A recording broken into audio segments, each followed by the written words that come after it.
The festive chaos that masks a village's darkest secret is not merely an atmospheric backdrop for amateur sleuthing, but a profound archive demanding you confront the complicity embedded in every ribbon-cutting ceremony and polite silence. And true resolution requires not exposing secrets through forensic deduction alone, but integrating the weight of communal grief until justice becomes an act of radical witness rather than performative restoration.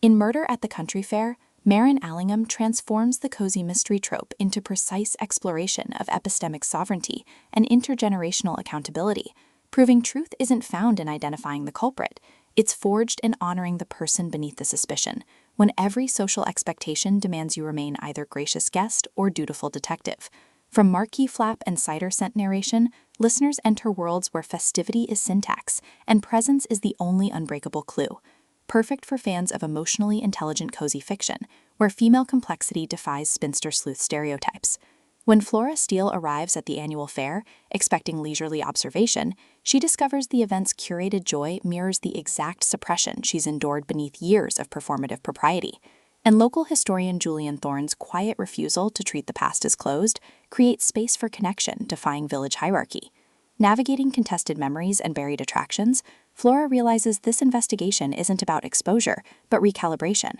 with Allingham avoiding reducing Flora to meddling amateur or Julian to cryptic gatekeeper, instead crafting radical reciprocity within constraint, where trust is earned through honoring boundaries, even as trauma blurs them. An audiobook narration amplifies this alchemy by capturing Flora's disciplined composure fracturing into clarity, and Julian's guarded intensity revealing warmth beneath vigilance, making listeners feel seismic shifts of souls learning some truths can only be surfaced when you stop letting decorum define their validity. What elevates this beyond typical cozy fare is portraying investigative intimacy as somatic practice rather than sensationalized puzzle, with Flora confronting how village culture equated worth with compliance, while Julian creates sanctuary where her doubts exist without diminishment, their relationship evolving through shared silences during twilight stall inspections bypassing performance, rhythms protecting both case integrity and psychological safety, and mutual defense against locals mistaking empathy for intrusion, supported by fellow villagers encoding suppressed grief, elders carrying intergenerational weight, and the fairground itself absorbing decades of unspoken bargains,